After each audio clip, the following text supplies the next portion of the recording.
Cheers, everybody. Welcome to Words with Wine on Wednesday Yes. W4. Tonight's a very special session of the book club on the eve of the Chiswick Book Festival. And I'm delighted to welcome Adam Andrusier, who's here. He's in my top corner. You want to give us a little wave, Adam? Hello, hi. Author of this amazing comedy coming of age, it's been described as. I really loved it. And he'll be spending the whole of the next hour with us to chat about his memoir and answer questions. So welcome again, Adam. Thank and you. As usual, I'm joined by Steph. I think all of you have been before. You know Steph, who's a publisher, and Ruth, who's a TV production manager in drama. And we've got Amy from Chiswickbuzz up here. Torrin Douglas, who's the director of the book festival, said he might try and join tonight, so he might pop along soon as well. Again, I'm Diane Chandler, local author, as I think most of you know. So generally what we do is we keep ourselves on mute, and if you want to come in, I'll bring you in, just waggle a hand and I'll bring you in, and usually it works like that, okay? So two Hitlers and a Marilyn. I have to say, Adam, I thoroughly enjoyed it. Thank you. I found it such a rich and evocative memoir, and also very, very funny at times. I loved your writing and your style, and I particularly enjoyed the skillful weaving together of the delightful autograph hunting with your formative years and your family life, and indeed with some family history which is carefully revealed as we read on. And I'd like really to go into all of these aspects tonight if we can. Sure. I know everybody's got questions for you, but I guess the first question has to be, what inspired you to set pen to paper and write this wonderful story down?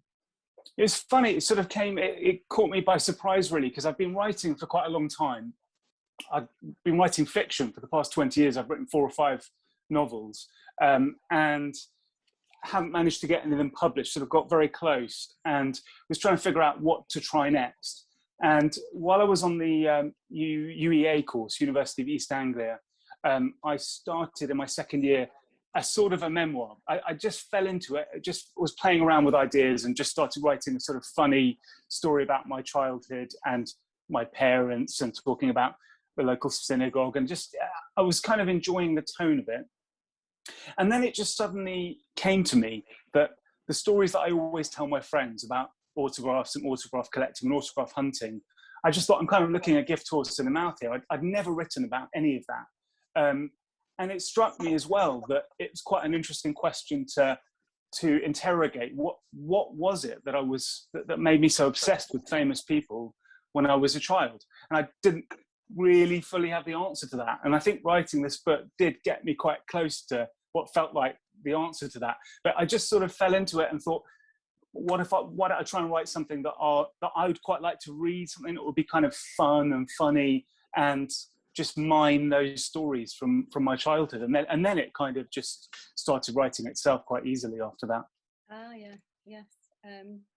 No, I realised, I knew that you'd done the UEA course. I hadn't realised that you'd started it there. And indeed, I hadn't realised you'd already written novels, actually, because you're obviously a highly skilled author, writer. That's very kind of you to say. I mean, in a way, this feels like another novel to me, even though obviously it's true and it's my life.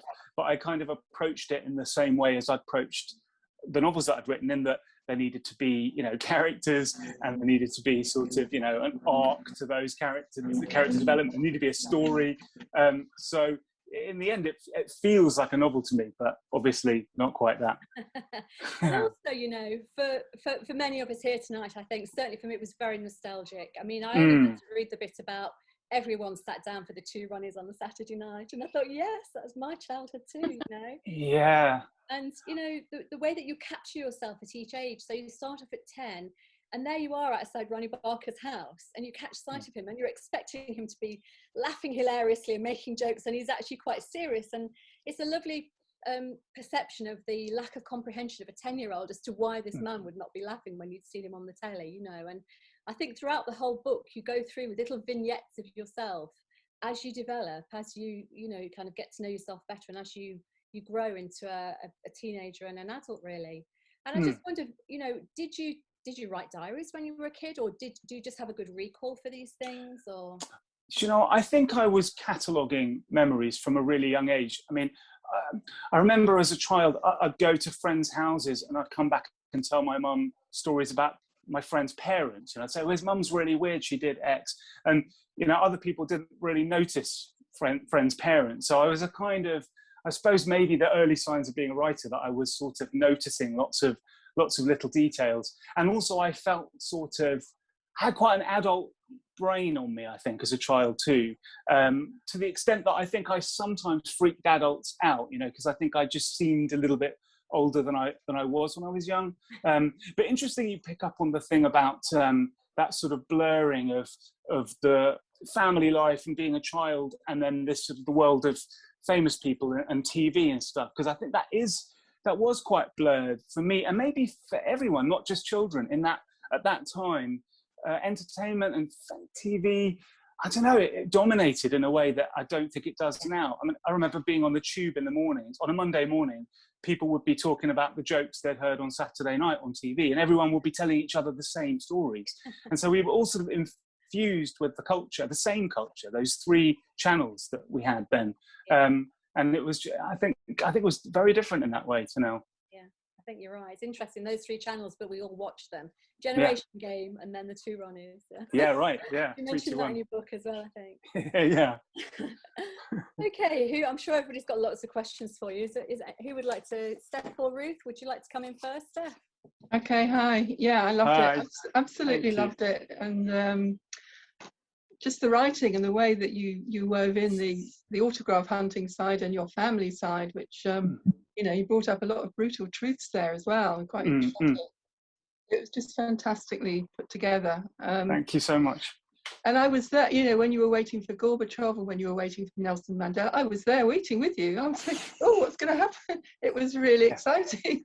Yeah. And I'd like to know what it felt like, what it feels like to be on the other side of the fence now. I mean, I saw your book launch on Twitter the other day. So you must be signing autographs yourself now. And what does that feel like? It's really odd. You know, I met with an autograph dealer colleague of mine today for lunch, and he brought out of his bag 4 or 5 copies of the book and wanted me to sign them. It was genuinely odd because we've spent the last 20 years talking about other people's autographs, certainly not mine. I don't know, it's quite odd. I don't really feel like on the other side of anything in a way.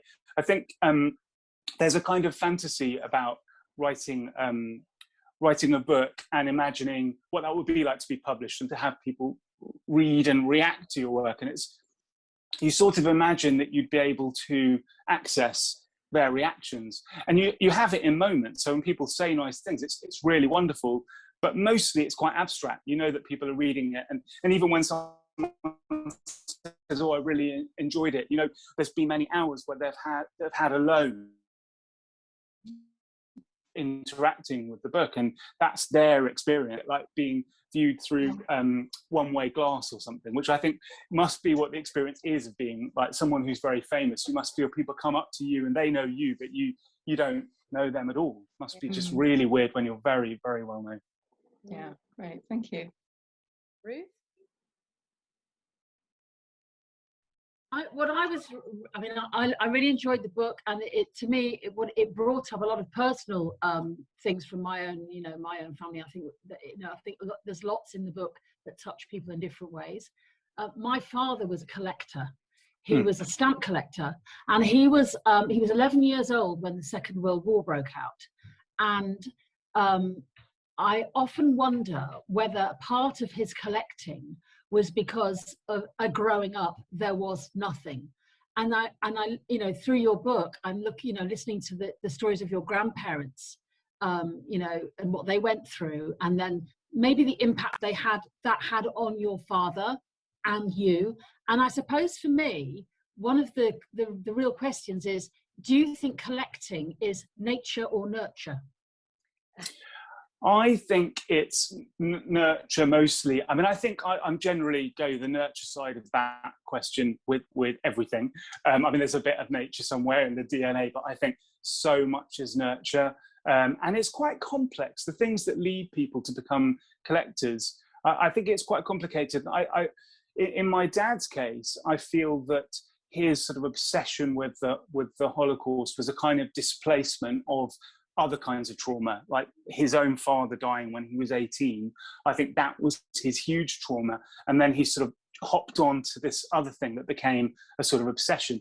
And I think that is mostly how collecting works. So that's interesting when you say that, about that there was nothing, you know, after the war, there was sort of people sort of trying to make something out of nothing in those years. And there probably is an element of that in that sort of mass collecting way, that everyone collected stamps but yeah, I think certainly a lot of the collectors that I've encountered, and my dad included in that, are people who are mostly sort of trying to find a way of coping with life, and collecting offers that in some way. It offers them a structure. It's somewhere to put their anxiety in a way, and to alleviate their anxiety, because you can build a set of something and then you can give yourself a challenge of building the next set, and it sort of breaks life down into kind of bite-sized manageable chunks, and the bigger questions of sort of death and illness and trauma kind of recede a bit when you're staring at through your collector's album. It's a coping mechanism, really. I think so. Yeah. I think so. And do you think for you that you know, where you started collecting and then where you ended up, I mean, was that were you coping with your childhood doing it and then turning it into something, you know, profitable and a business almost? That journey that you catalogue in the book. I think that so. Part of you coping with? I think the bit where I sort of turned professional with it, that feels like a sort of accident. I felt like I'd got landed with this thing that I'd got really good at and quite enjoyed, and I just didn't know what career path to take, and it just felt very easy to think, well, I'll turn my hobby into a business. And I mean, at that point I still was a bit of a collector, but I gradually kind of killed off the collector in me. But I think through childhood, I suppose it probably was a way of deflecting away from things that were going on in the family. Although I think what I've tried to explore in this book, which felt very true when I was writing it, was that famous people somehow, in a similar kind of way, was like a transitional object away from my parents. I think I was trying to figure out who my parents were in some way through the sort of lens of all these famous names. And I think everyone probably does that a little bit in relation to famous people. That's sort of what I tried to get at, I think. Great. Who else would like to come in at this point? Janice? Hi, Adam. I love the book as well, and Thank you. I know Northwest London a little bit, and I could just imagine your journey from Pinner to Hampstead and up the hill. I presume you went to UCH? I did, yeah, UCS, yeah. UCS, yeah. So I could imagine all that. And I loved your insight into particularly Mandela and seeing him and Winnie. And how old were you when that happened? I was 15 or just 16 perhaps, yeah, just turned 16. And probably still at that point, the world didn't know that their marriage was completely on the rocks. No, it didn't. You got that insight, didn't you?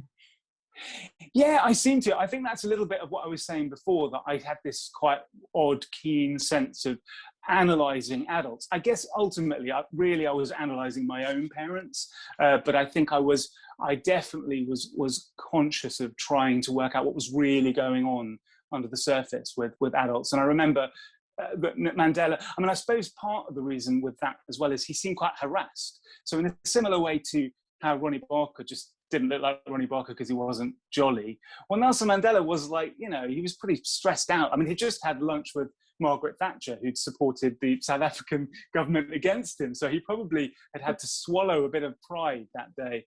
And he wasn't really in the mood, and I had to sort of cajole him. And then he was very nice, and he did sign the autograph for me, but he wasn't, you know, smiley. And Winnie was there, and she was quite stony, and it was probably quite a lot going on for him that day. But I did pick up on it, yeah. But also Richard Gere, the way that, you know, you felt that he just sort of turned on the charm when the spotlight was on him.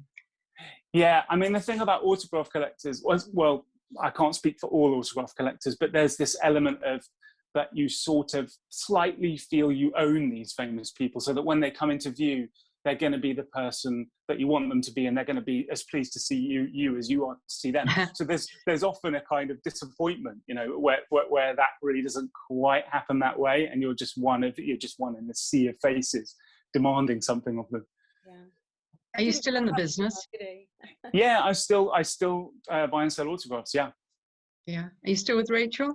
I am. Yeah, I'm in my garden office and she's inside with our son. Yeah. Have you not finished the book, Janice? I have, but I don't know when the end of the book was in real life now. I mean, that's true. No, it's still going strong. Who wants to come in now? Marion, yeah, go for it. You're in the dark. You're looking a bit kind of mysterious tonight. Oh, you're muted, Marion.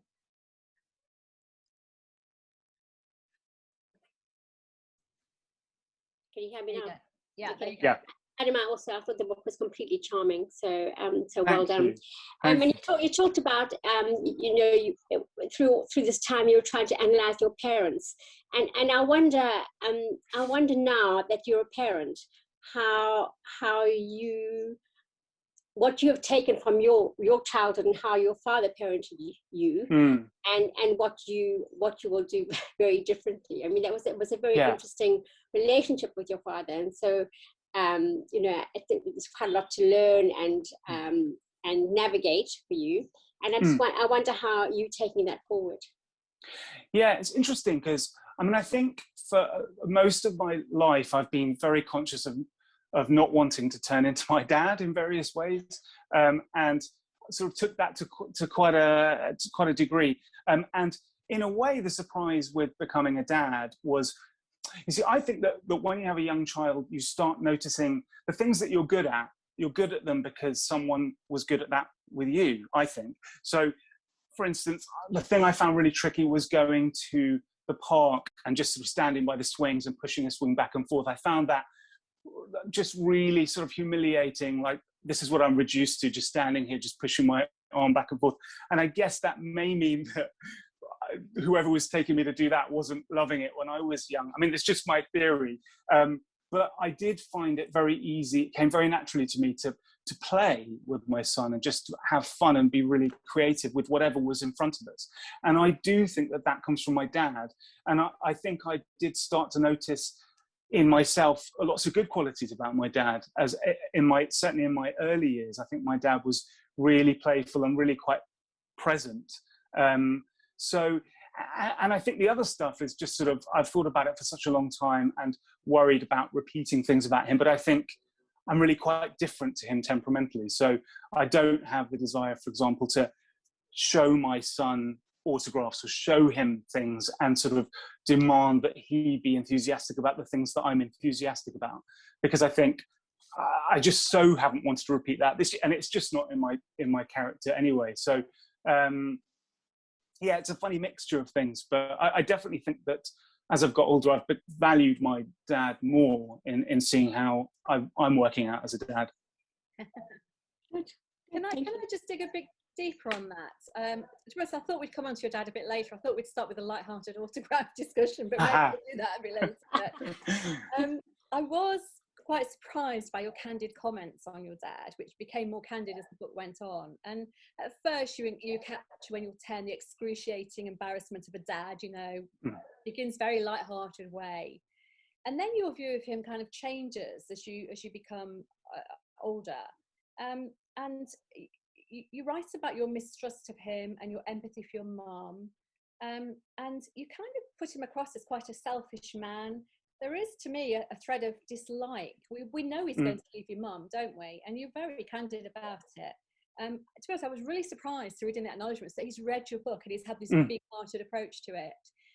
But kind of at the same time, it's almost like it's a love letter for your dad, and it's like a reckoning with your dad. Yeah, absolutely. I'm glad you said that, because that's how I feel about it. And I couldn't assume that he would feel that way about it. So I was very pleasantly surprised that he was able to see that. And I think in a way, he's felt really guilty for a long time about the way that the breakdown happened with my mum.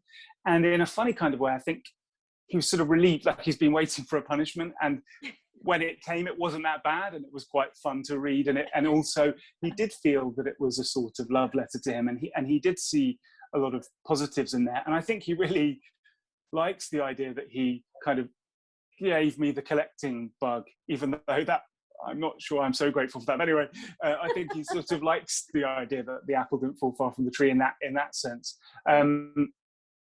But yeah, I mean, I think that growing up, I did have a very keen sense of who is this guy. I mean, I thought my mum, my mum was a fantastic mum, fantastically present.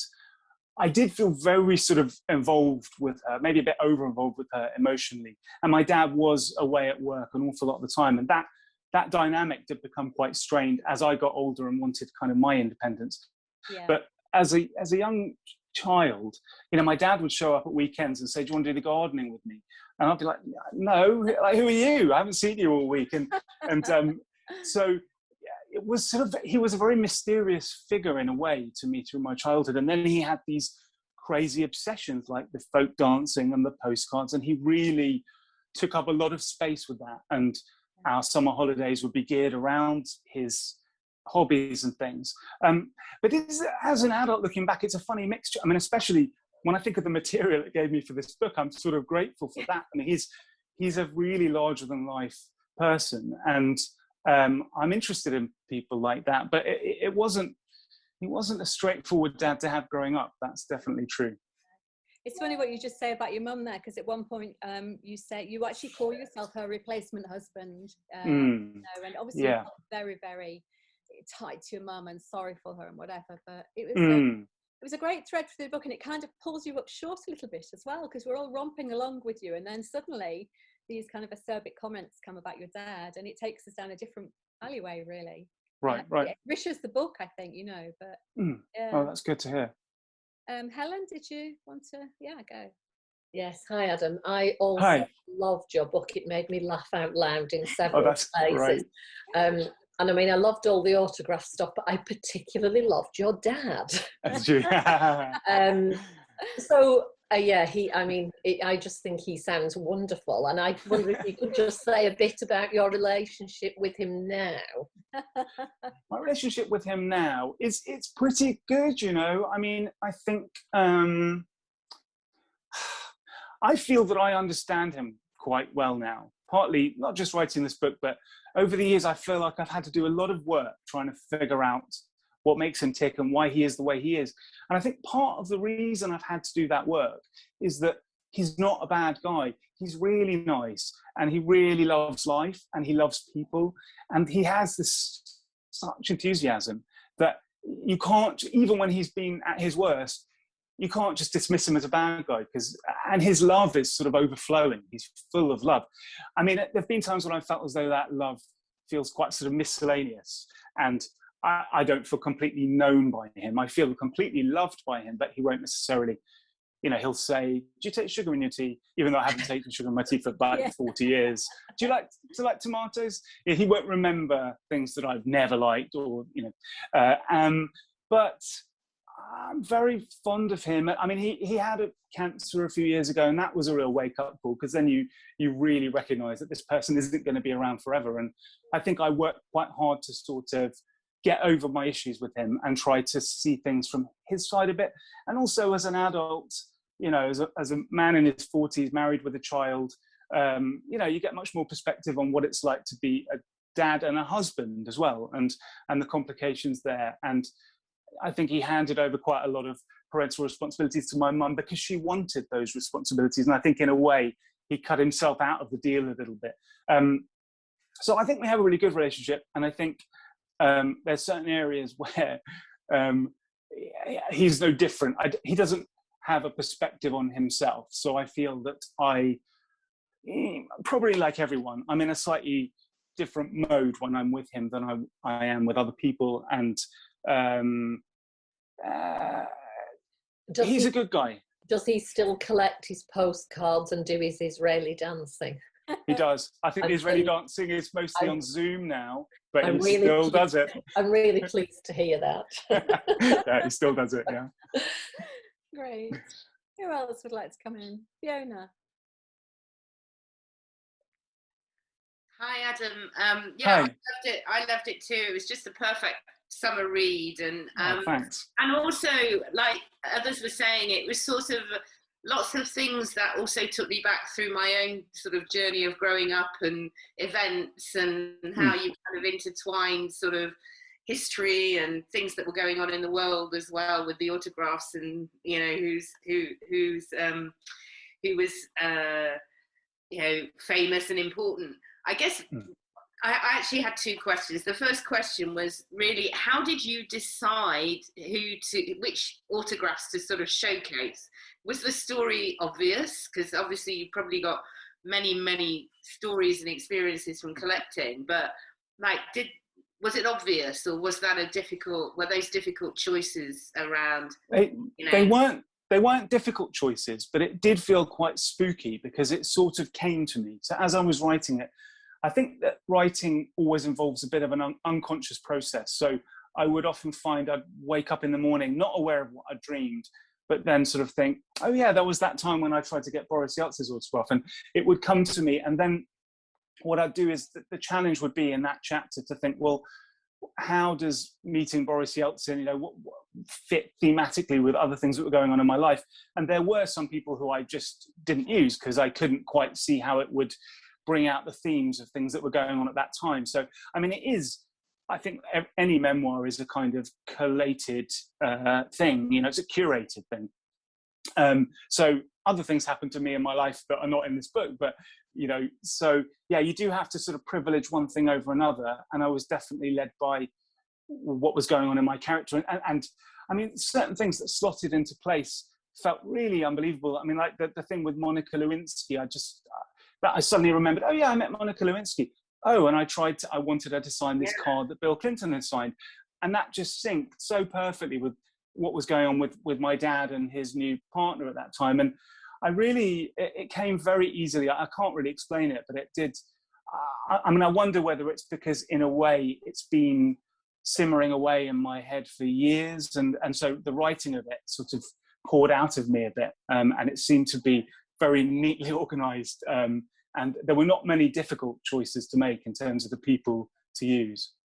Yeah, no, because it did flow in a really sort of logical way with your different experiences. Like the Monica Lewinsky one, I also thought was really interesting because it seemed to be a bit of a kind of wake-up call for you, that you tried to do something that actually you realised, oh my gosh, where's my integrity in trying to kind of, that was, and I suppose one of my other questions was that you seem to have this real struggle with this thing you did, that you'd fallen into, and were constantly sort of questioning as you got older, like, why am I doing it, and do I still want to keep doing it? And and there's all these weird people that I engage with in this world of autograph collecting, some of which are really quite, some of the characters are really quite surreal, weren't they?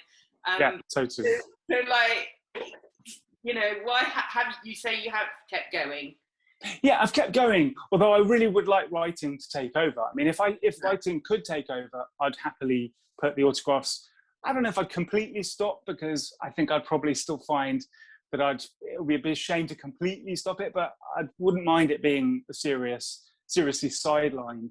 But I think in the book, the sort of, and in my life, the sort of central crisis is, how do I not be like my dad, basically? How do I not be like my dad?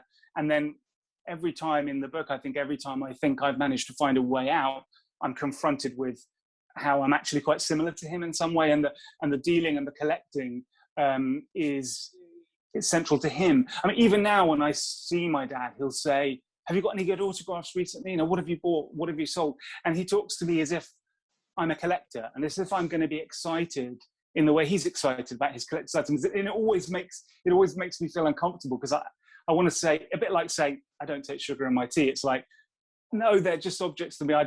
When someone buys something, the FedEx guy comes and it's gone, and I don't cry and I don't kiss it goodbye. It's just, I've cut that, you know, I'm not a collector. So I think, there's that ongoing sort of anxiety around collecting, which I suppose I feel, I mean, that thing I said before about how it's a vehicle for other things, that people displace trauma onto collecting.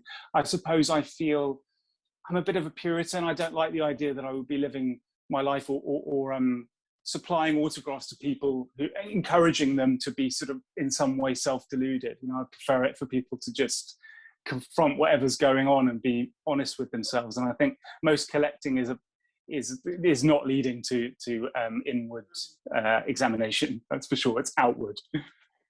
Yeah, like someone else said, my dad was an avid stamp collector and dealer, actually. He used to go to fairs in the same way that you. So there's lots of things that felt very familiar, although it was a different medium, kind of stamp collecting. But he was completely obsessive about it. And what you're saying actually makes a lot of sense, because the conversations I used to have with him would be, he'd be like, I don't know, yeah, I found a great penny black or something. And it was, I think, because of his upbringing also, it was his way of communicating. He could communicate about stamps, but, you know, talk about real life, that was a bit more of a challenge. So it's really interesting, that insight. Absolutely. I've talked about it before. And it is mostly men as well. Collectors seem to be mostly men. I'm really taken by that. Whenever I go to the fairs and I meet collectors and they're talking about what they've recently bought, and there's that competitive edge, and you can tell that this is a much easier thing to talk about than, you know, I can imagine them going home and not being communicative with the women in their lives, for instance. Yeah. Thank you very much. Thank you. Can I just add to that? What's the most expensive that you've ever sold? Well, there was the Nelson logbook, which I mentioned at the end of the book. So I got a commission on that, but that was £500,000. Some of myself.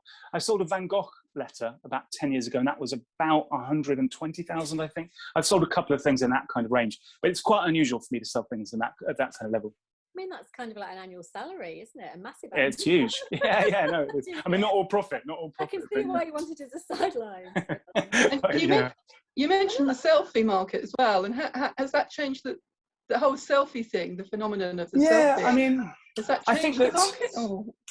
I don't know that it's changed the market, because, well, it may have changed some parts of the market, but the stuff that I deal in is mostly old, sort of pre-1970s, really. And people that want to buy old autographs are not going to be too bothered, I don't think, by that change of culture. But in terms of people going out live and asking for autographs, I think that has definitely diminished a lot, and probably will continue to. People want, as you say, they want the selfie. Just one other question about this.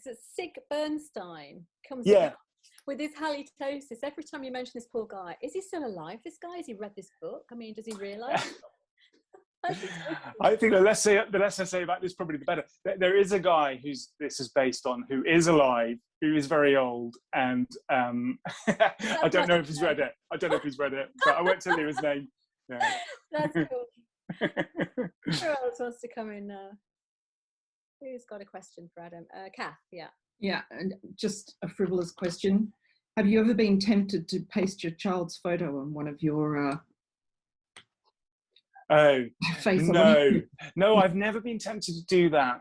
For some reason, that's like a real red line for me. He'd probably love it. If I said, can I put your picture on Twitter or something, he'd probably be thrilled. But but no, it feels like a real red line. I feel like he can't make a decision about that, I don't think, as a child. I meant like your dad did, put his face on one of the celebrities. Oh, sorry. Yeah, no. I've not another been red line. I think it's another red line there. Never been tempted to do that. It did seem quite. I mean, it was funny, but it was a bit mad, and it happened a lot. You know, my dad would come into the room and have a photograph of, you know, my head on, you know, Houdini's body or something, and but sometimes it would be quite. You know, it'd be like a picture of a woman holding a baby, and the woman's face would be mine, and the baby's face would be my grandmother. You know, and my mum used to say, "This is really disturbing. Like, what is this about? What, you're very confused, Adrian. This is very mixed up behaviour." So yeah, I think I associate it with sort of mental illness. So I think I probably wouldn't choose to do that myself. Rita. Just unmute myself there. Adam, when this book was selected, I must admit that I wasn't looking forward to reading it, about autograph hunting. And then I bought it and took it on holiday with me and read it in one day, reciting bits to my husband as we went through. So that was absolutely fabulous. But when I was buying it, I found myself having to explain to the shop. Now this says much more about me than it does about you. What Two Hitlers and a Marilyn was actually about. And I'm really intrigued by two things. One, how did you pick the title? What was the process you went through? I think it's a fantastic title. And also, chiming with what Diane was asking you, how did you decide how much of your father's flaws to include in the book? What was that process? I'm intrigued by that, and I absolutely love the line, and I think you capture a whole atmosphere that occurred sort of in the 60s and 70s around, where someone says to you, if you want to upset your father, just go and buy a German car, so and that very much was so present. I thought that was a fantastic line. So thank you. So my question, how do you make the decisions, those two things? So okay, I think I'll answer the second one first, about my dad and his flaws. Well, how did I make those decisions? I didn't put everything in, and I think with all of it, I mean, with all writing, there has to be a reason for something to be there. So I think the mark of good writing is that every sentence feels like it needs to be there, and in fact, every word in the sentence ideally feels like it needs to be there. So if I were to reveal something about my dad and it would be gratuitous, then it definitely should not be there, because that's not what it's about. It should be there to further some themes in the book, or my own development, or or something about his character. So I think in a way that's what sculpted the book for me, that sort of writerly approach. I didn't sit around thinking, oh, what should I put that bit in about his porn collection? I mean, I thought that was really funny. So a couple of times I was guided by, this was really funny and also quite traumatic, and so I felt entitled to write about it. And I suppose because I'm implicated in all of it and I lived through all of it, there's always that balancing of, well, I am revealing something about him, but also I had to deal with that, and that struggle was sort of quite invisible to him and to other people, and so there was something sort of, I won't say therapeutic, but I felt like I was entitled to write about those things. But yeah, I definitely avoided, and I'm sure I must have removed lines and paragraphs where I just thought, this is not furthering anything, and it's a bit gratuitous, and it's not that nice. And so I think that. And in terms of the title, I had a working title that was something different. It was called Autograph Babylon. There's that book called Hollywood Babylon. I don't know if you know, it sort of reveals all sorts of dirty truths about Hollywood. And I called it Autograph Babylon. And then I just thought it didn't quite fit somehow. And I felt people wouldn't know, it didn't seem funny actually. And then I just thought it seemed obvious to come up with a funny title that included Hitler. Partly because, I mean, Hitler's just been such a big part of my life all the way through my childhood. My dad, every book my dad ever read would have Hitler on the cover, or genocide. And Hitler was sort of cited as, in arguments about, if my grandfather behaved badly, my mum would say, oh, it's not his fault, it's Hitler's fault.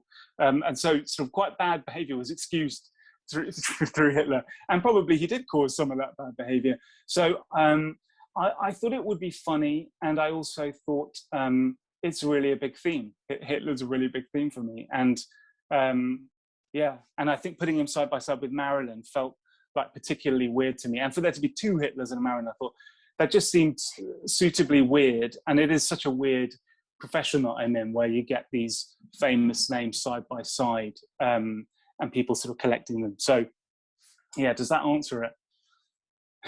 Brilliant. I have to say, it was going to be one of my questions as well. I thought it was a brave title.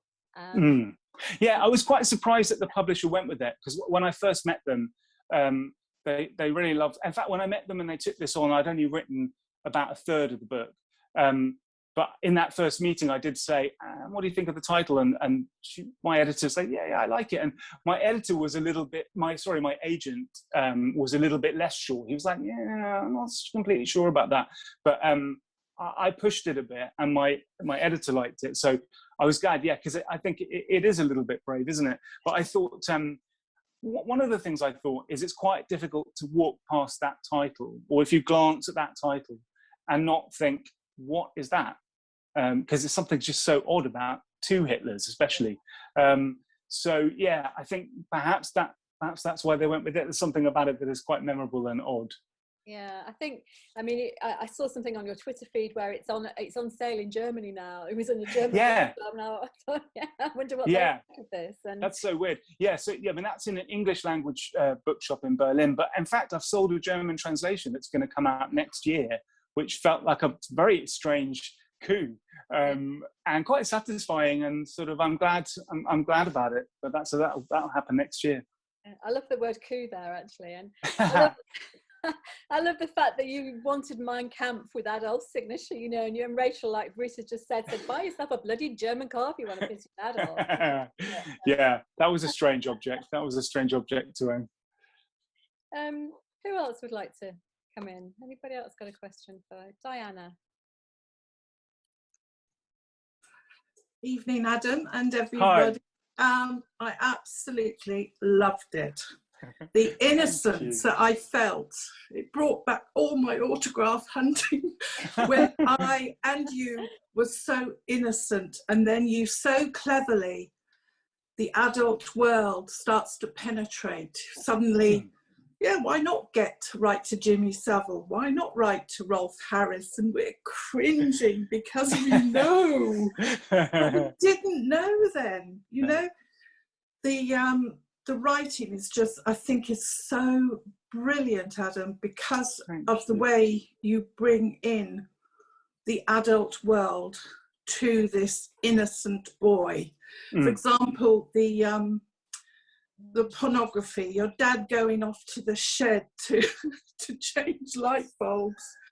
And then you've got this image of the woman holding up her breasts like earrings. I mean, it had me almost crying with laughter. But you just got over the shock of porn when you are very young and you've got no idea. And suddenly, and also it's clever because we see through your eyes, obviously, your dad does have another side, and you begin to hint more and more at it. I started off, and through a good third of it, I was, as somebody else said tonight, I was laughing out loud. But then ultimately, I became quite sad because of the way the adult world had come in and changed you. And also written at a time, well, you know, going back to the beginnings of the book, when parents were so much more important than the children. I thought it really brought that home. These days, us parents are very devoted to our children. We want to know everything about them. But in my day, it was like my dad and my mum were, you know, I knew far more about them than they knew about me. And I thought that was, you know, just a brilliant analogy, and the way the quest for fame back in this, it was so inaccessible. It was so inaccessible. Now it's just everywhere. We're deluged with it.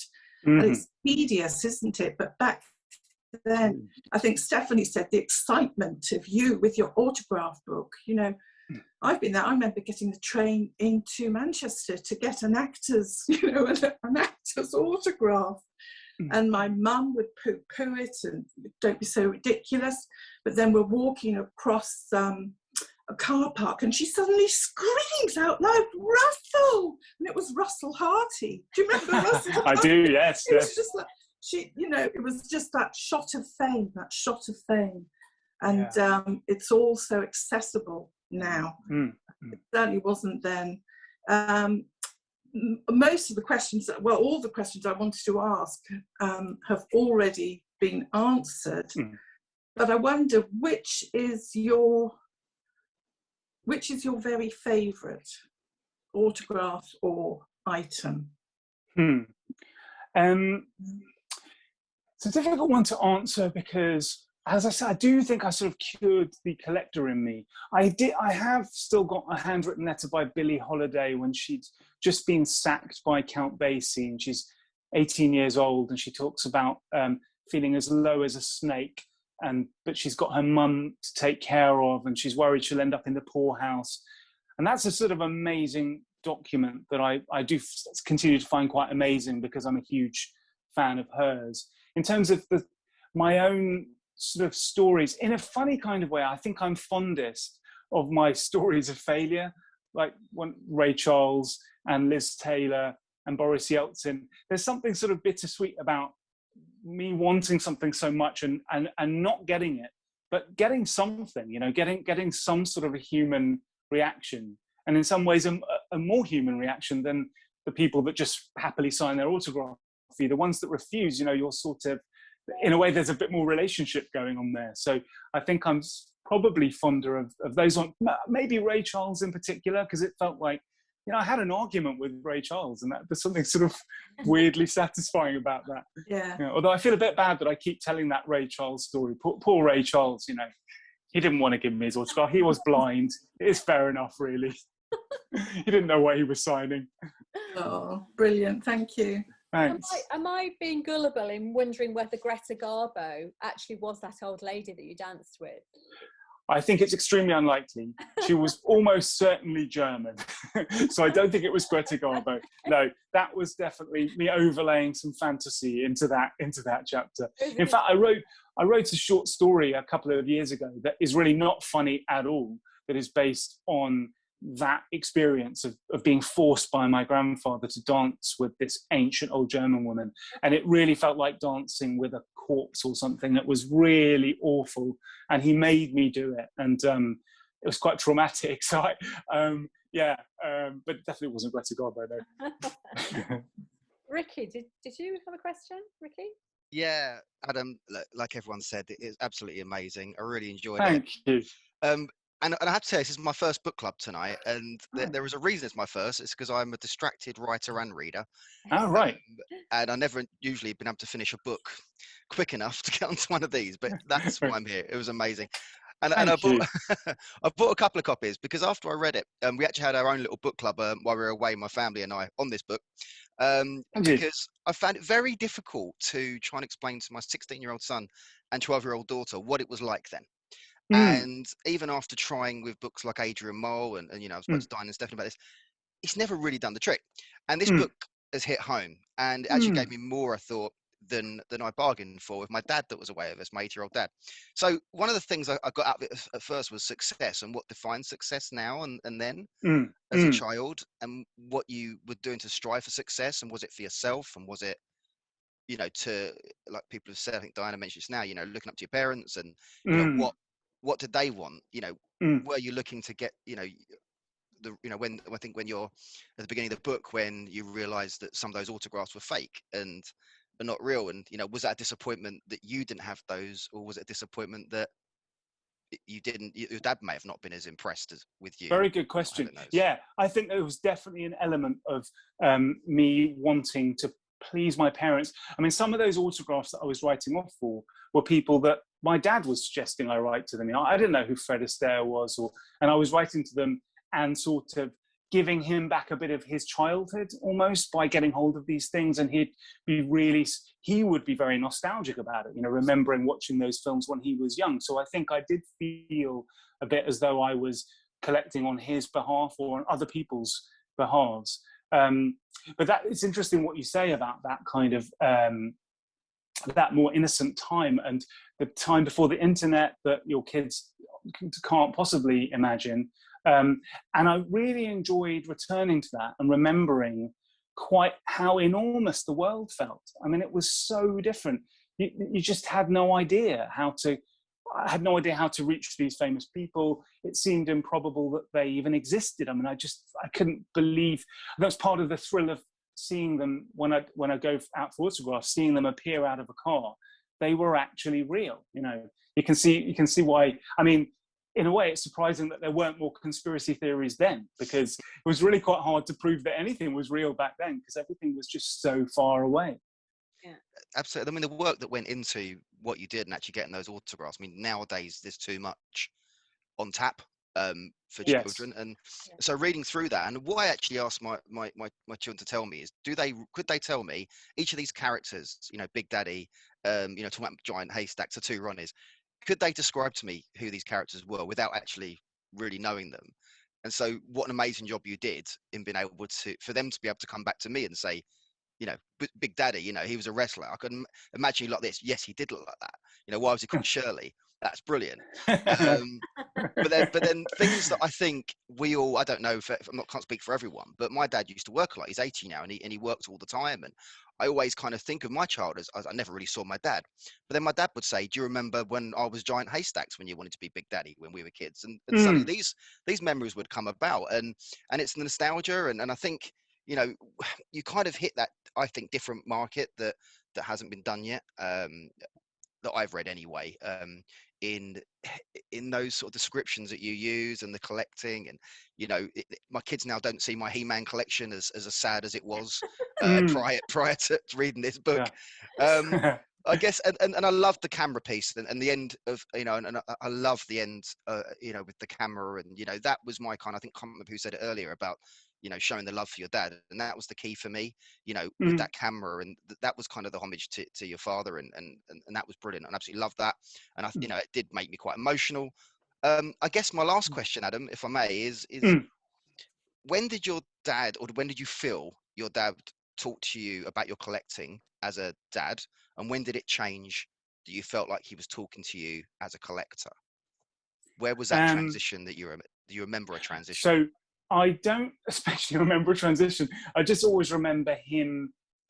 I mean, I collected other things before autographs, and it obviously must have seemed like it came from me, because I was a mad collector of marbles, and then I used to collect rocks. And my dad would, you know, he was like a supporter. He'd take me to these rock fairs, and I'd pick up, you know, these different, what do they call them, fool's gold and fossils and things. And he really encouraged it in a really nice way. I mean, he wasn't trying to sort of turn me into a weirdo.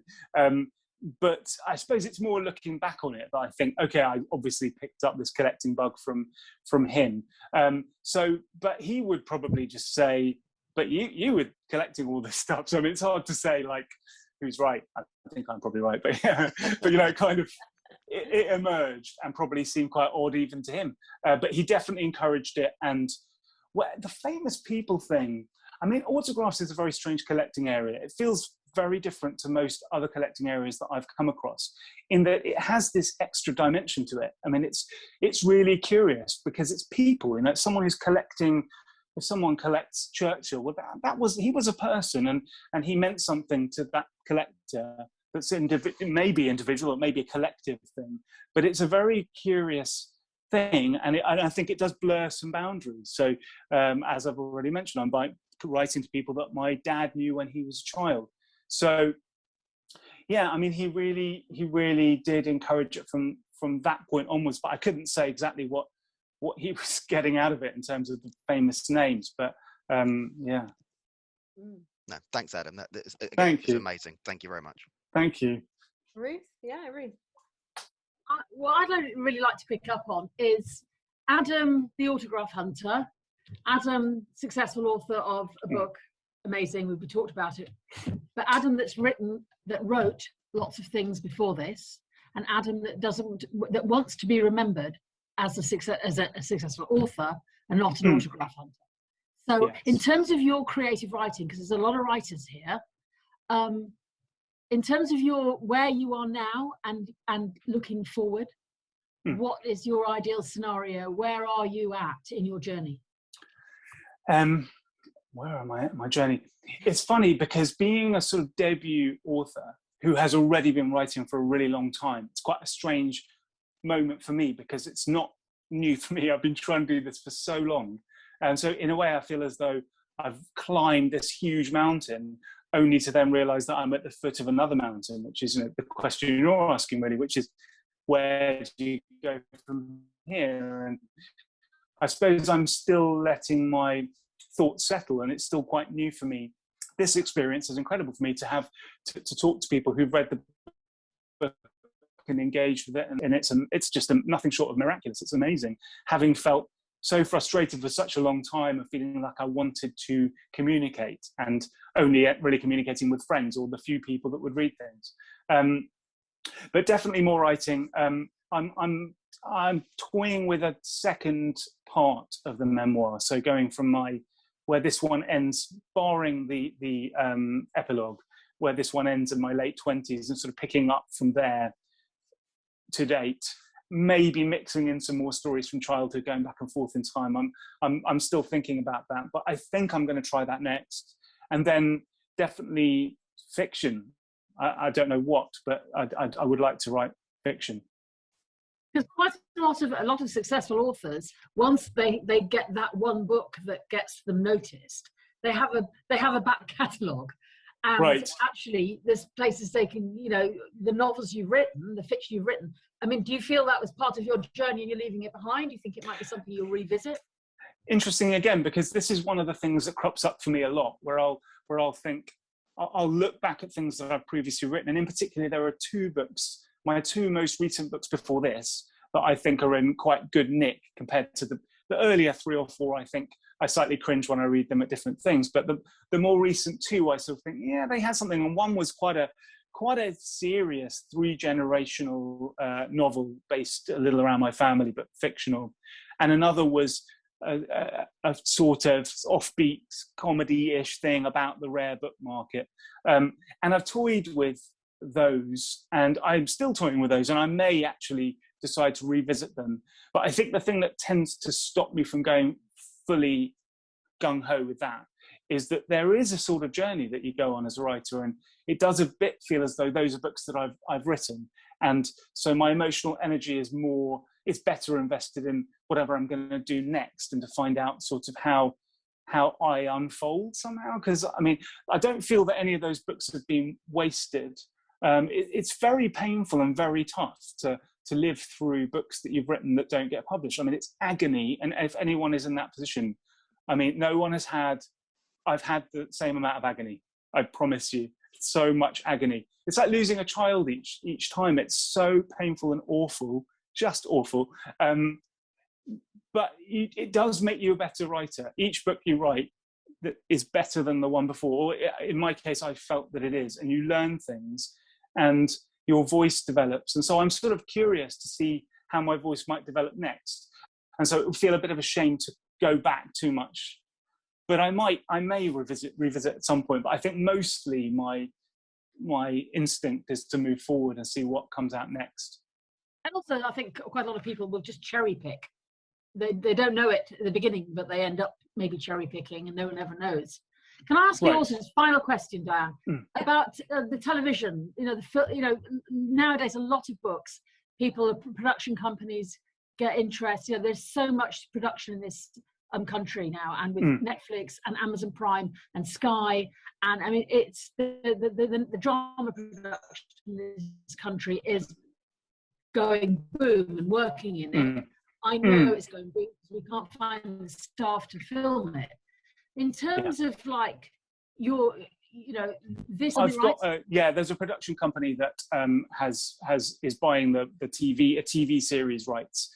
We haven't signed the final contract, but they have agreed to buy it. And I think a TV series would be a great format for this. I mean, they're thinking of it in terms of half-hour episodes, possibly 2 series. So there's 20 episodes roughly, half an hour each featuring a different famous person. So I mean, it would be amazing if it happened. I think I'd sort of have to let them get on with it and not get like over involved, because it would become a different being, through that. But it'd be amazing. I think it could work if it comes off. I certainly think it could. So yeah. Oh, thank you. It's fantastic to hear that it might be made into TV. We, absolutely. Fingers crossed. Yeah.